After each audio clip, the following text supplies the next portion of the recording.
Perfect. Excellent. Welcome to the Standard Podcast team, where we raise the bar, rebuild the culture, and call out the lies or misconceptions that nobody else will.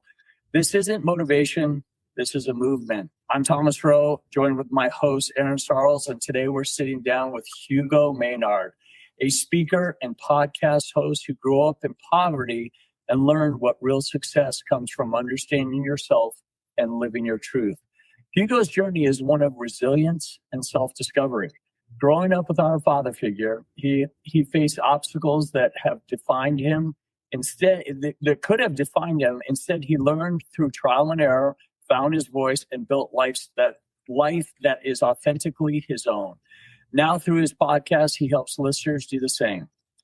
Resist the pressure to conform and build lives that reflect their true selves.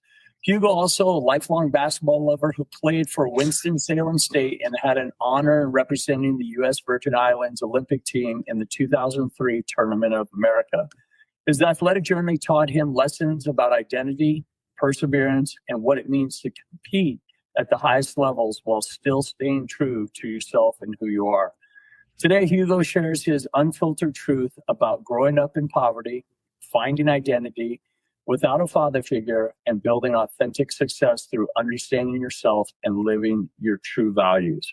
We're diving into the truth that what it really takes to build identity, discipline, and legacy in sports and in life. Let's get into it. Hugo, thank you so much for joining us. Aaron and I are super excited. What a way to end the week and start the weekend. Thanks for joining us. Thank you guys for having me. Of course. So you're a speaker and a podcast host who grew up in poverty and learned that real success comes from understanding yourself and living your truth. What does raising the standard mean to you, especially for people who start off with odds stacked against them? Raising the standards for me means raising the man, raising the human, raising the woman if you're a woman. Because in this life, that's the most powerful thing that, we're going to ever be able to witness. That's who we're with 24/7 a day, 24 hours, 7 days a week, So I think raising the standards means living your truth and, having your core principles, virtues, and values that you live by and not wavering from that. That's what raising the standards look like to me. Oh, beautiful. And what do you think is the biggest lie that you feel the culture has sold you and continues to sell people about success, identity, and what it takes or what it will take to grow into an individual like yourself that has come through poverty? The biggest lie is that it's outside yourself. I think that, that keeps us chasing and chasing and chasing. It's endless. Right. If it's outside of you, it's endless. It's going to be a different type of journey for sure. So that's the biggest lie. And that it's not that simple to just have character and integrity and live by that. No question. So you grew up without a father figure and faced obstacles that could have defined you or broke you. How did basketball become a vehicle for learning about yourself and finding your voice? And was it the support of your family, even though you didn't have a male figure, or maybe you did, or a father figure?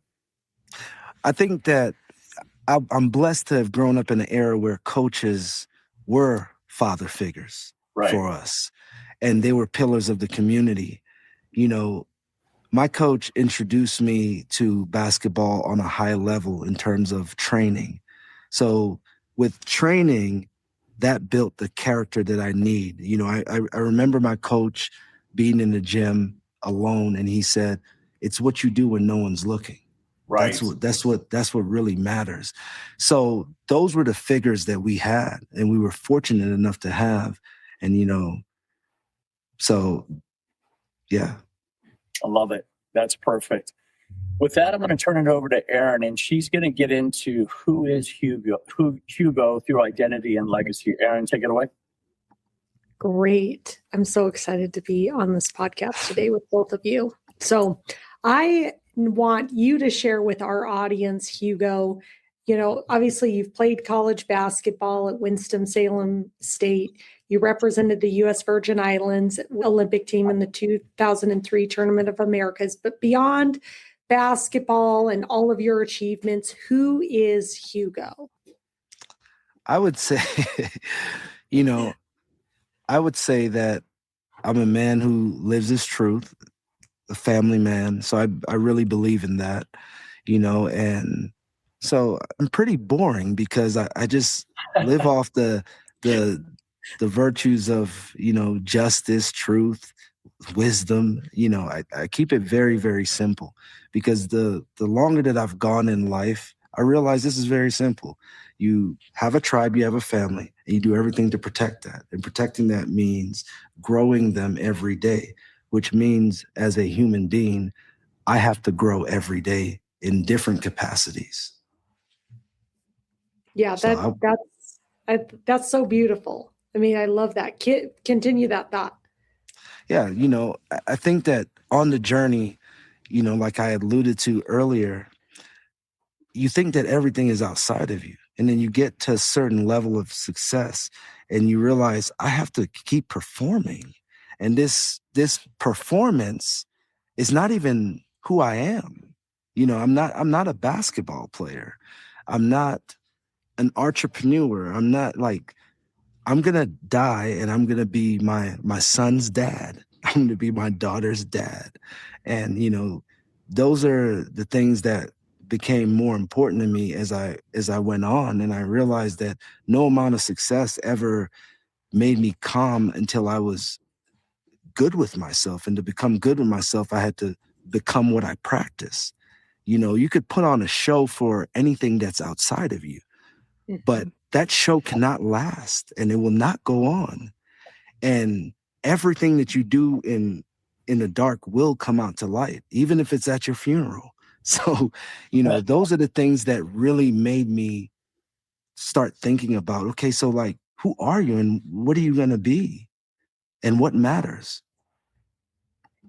Yeah, that's a profound truth right there that you just shared. And I love that because it's really about the foundation of who you are, but we are so trained and taught to chase stuff, to your point, that's outside of us, and it's becoming right with who we are within. That's really the accomplishment of life. And so with that, what does legacy beyond achievements and accolades mean to you, especially working with others to help find their voice? Absolutely. I would say when I think of legacy, I think about, as I said earlier on, the things that you do when no one is looking. Who are you?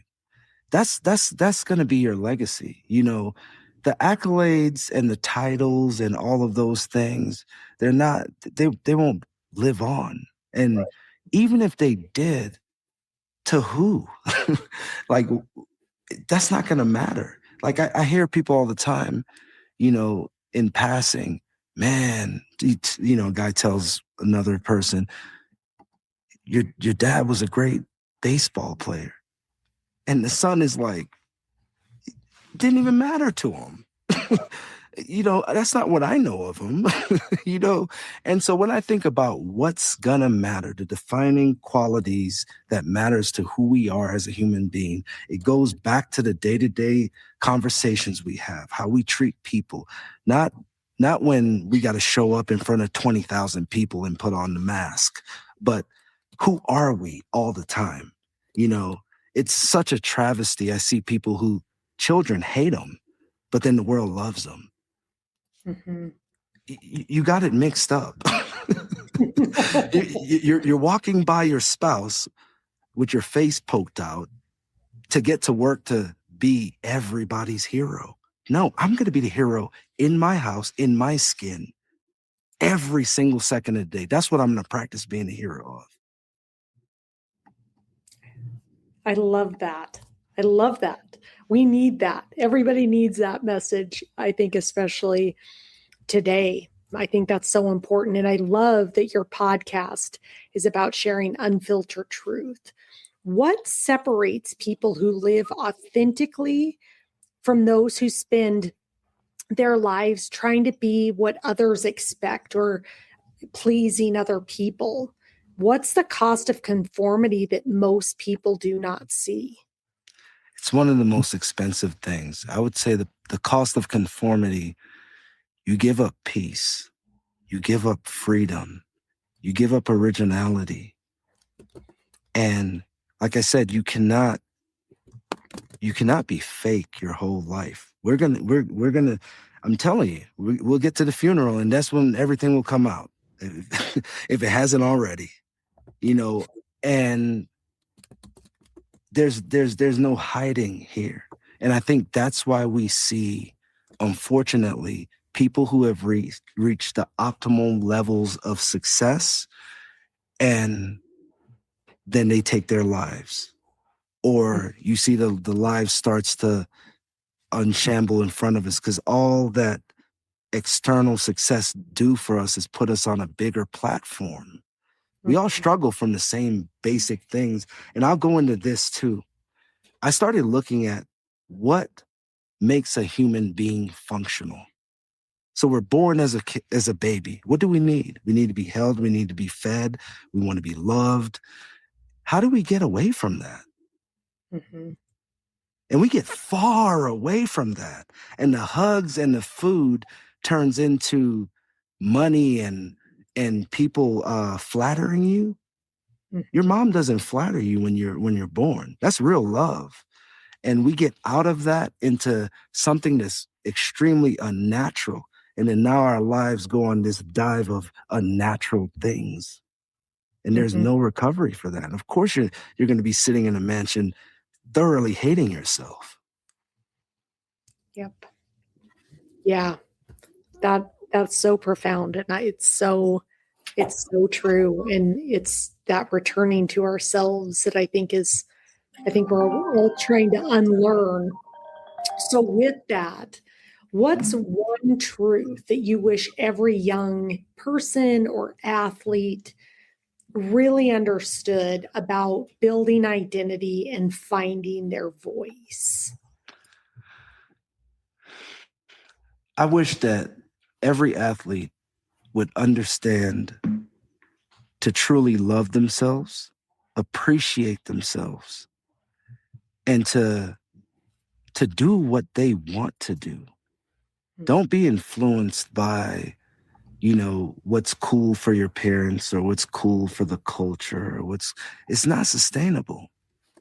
I think that we have to take deep dives inside of us and really discover what makes us tick. And we could do things like sports is a great thing. Any kind of sport that you start playing as a young man or young woman, it teaches character, it teaches a lot of different things, team, all of the great qualities that you will need. And I think that we have to go from the inside out. Most of us are playing this game from the outside in. Right. So we're looking at, okay, I guess I'll be a doctor because of course, okay, I'm smart. That doesn't mean that I need to be a doctor. I might hate that, and so we got unhappy people doing things and it affects all of us because we could feel the energy in everything. You go to the grocery store, if this person loves this or not. You walk by someone, you feel their energy and that energy takes a toll. Even teachers, I used to be a principal of junior high school and I would tell the teachers this.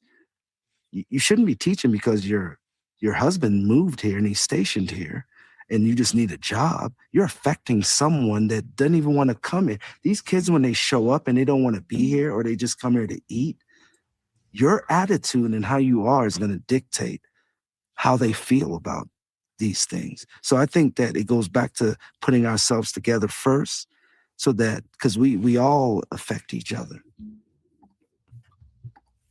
That's so profound. So profound. I love what you said. I'm a big energy person. So you're absolutely right. Like we're all being affected by all of this collectively. So with that, I'm going to turn it back over to Thomas, which is going to be our segment on advice across all stages. Awesome. Hugo, if you could sit down with yourself as a young person growing up, what would you say to the next generation coming up as far as about identity, worth, self-worth, and what what is really possible and obtainable? Well, I would say, I think our first identities we do get from our families or lack of it. And I would say you take that and whatever you've been given, because a lot of us, none of us get to choose, Right. where we land. But I think we do have a choice on what we could work towards. So if I was to sit down with my younger self or a younger generation about identity, I would say be bold and really write down who you want to be.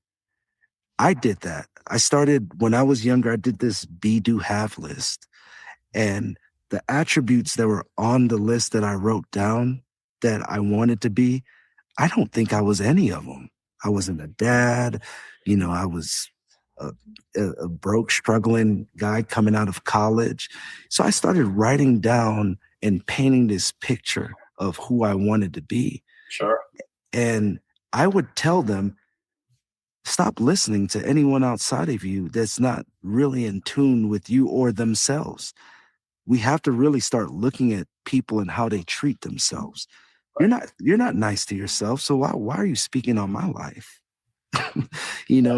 And those are the people I would take advice from. Those are the people I would share energy with, the people that actually hold themselves to a standard. And you can tell without them telling you. You could tell. You could tell by the way the guy's walking. He knows where he's going. He's not wandering. Ask that guy for directions.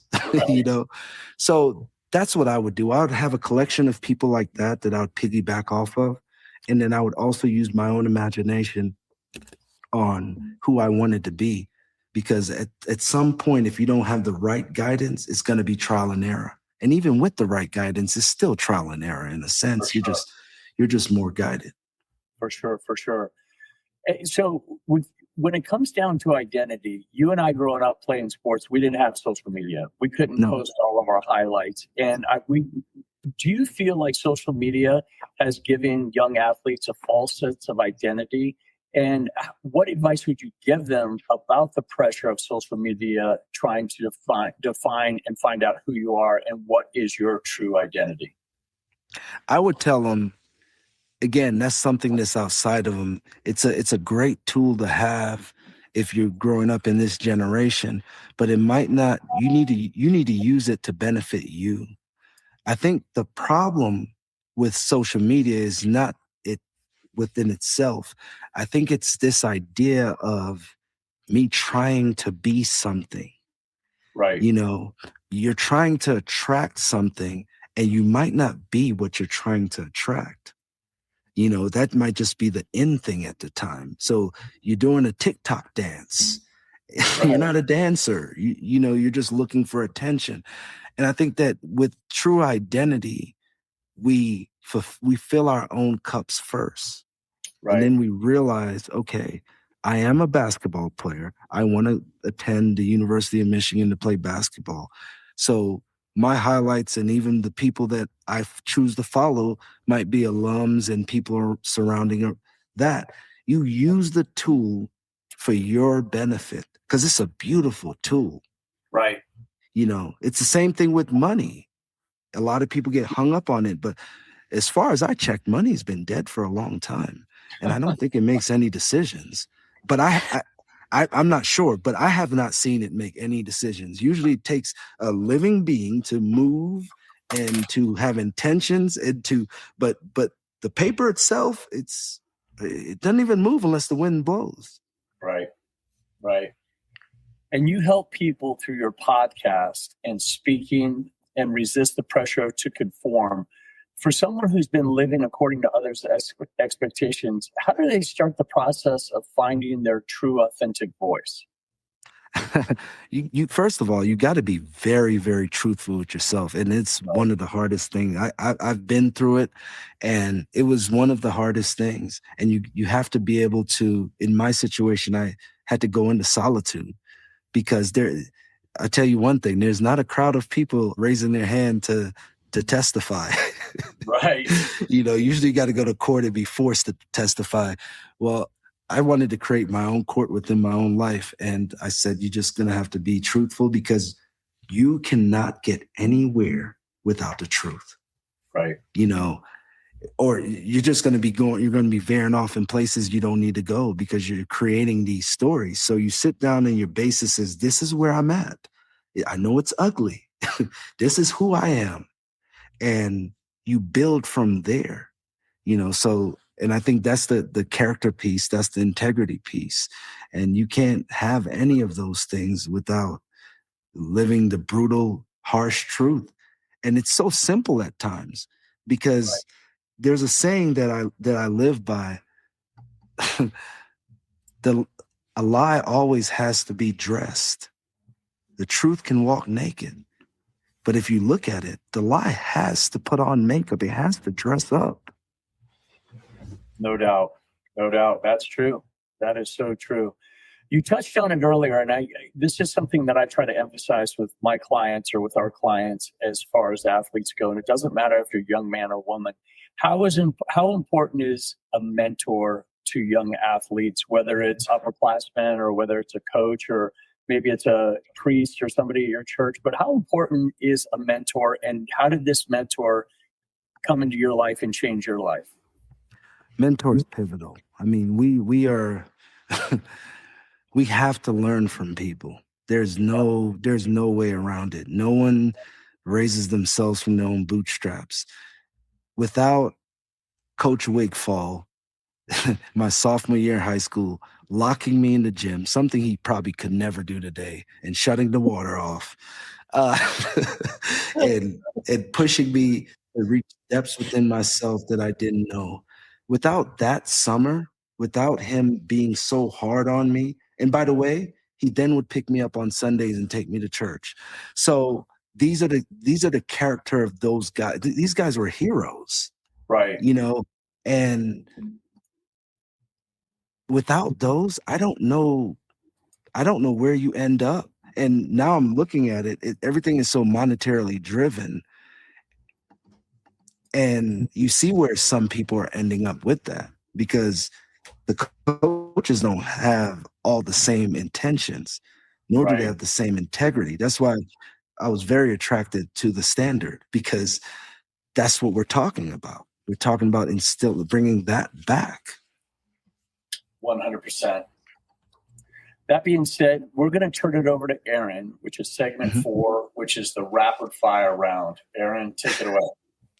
Okay, get ready. Rapid fire. So I'm going to start a sentence and you're going to finish my sentence for me, okay? Oh, gosh. Okay, this is fun. So, discipline equals. Oof. I'm not rapidly fired back. Discipline equals love. Love. I love it. Okay, what about leadership? What does it equal? Oof. Vision. Faith equals. Purpose. Legacy equals. Ooh. I think of lineage.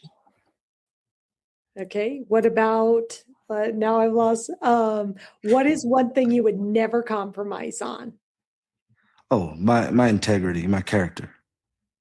And if you could put a message on a billboard for young people and athletes, what would you tell them?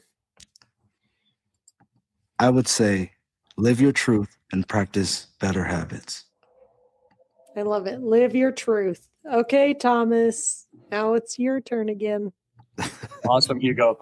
Listen, before we wrap up, this is kind of just an open forum and an open floor for you. Is there something we didn't touch on today that you feel like young people, parents, and anyone struggling with identity and authenticity need to hear?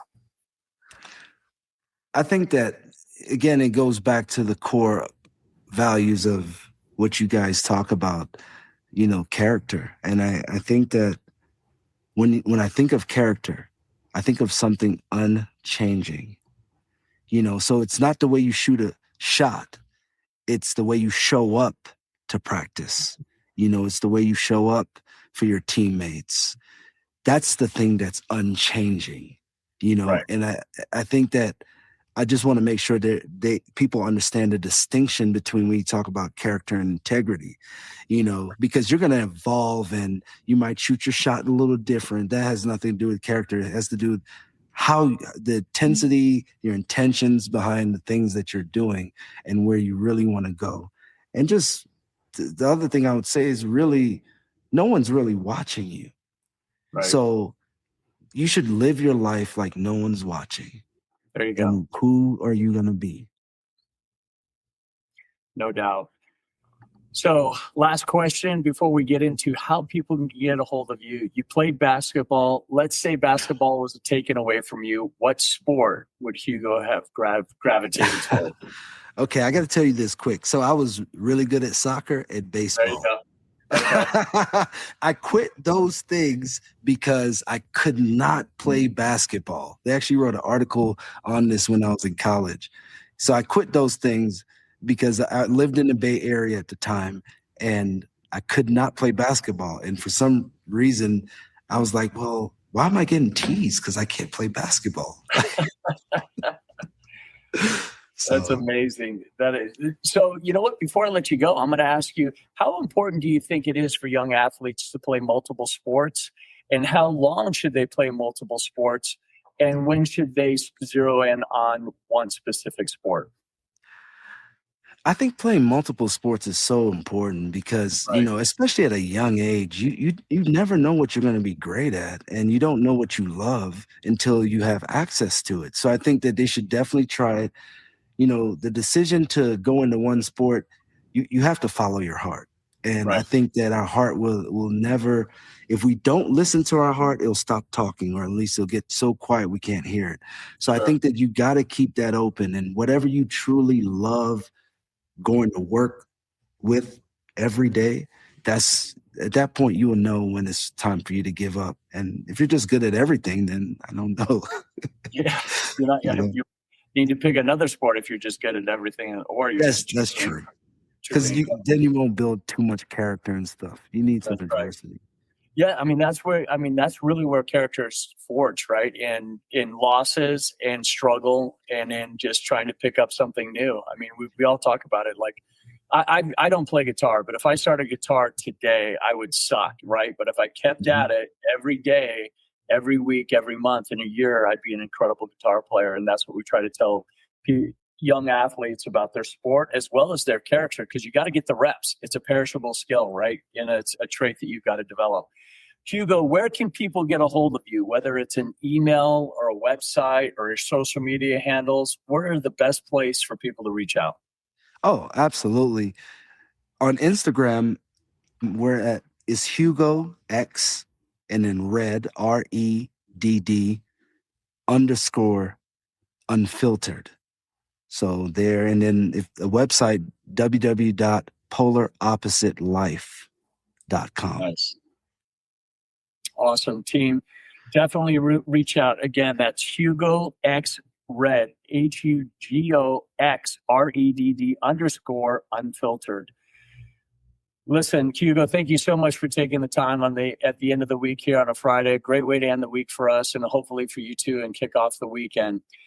And if this conversation challenged you, inspired you, or made you think differently, share it. Send it to someone who's struggling to find their voice, a young person or athlete facing obstacles, or anyone who's tired of conforming and ready to live authentically.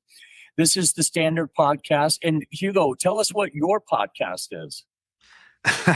My podcast is www.shitmydaddydidn'tteachme.com.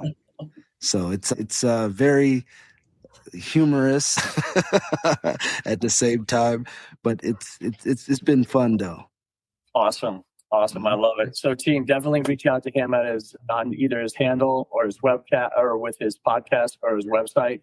Share this episode with someone who needs to hear it. Definitely check in with Hugo. And if you're an athlete, parent, or coach ready to raise the standard, check us out at blueprintbluechip.com. We train athletes to build identity, discipline, and legacy that goes far beyond the sport.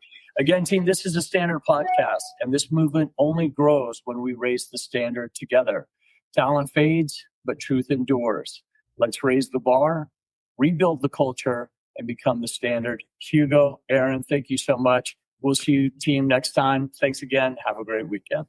Thank you Thank you. guys.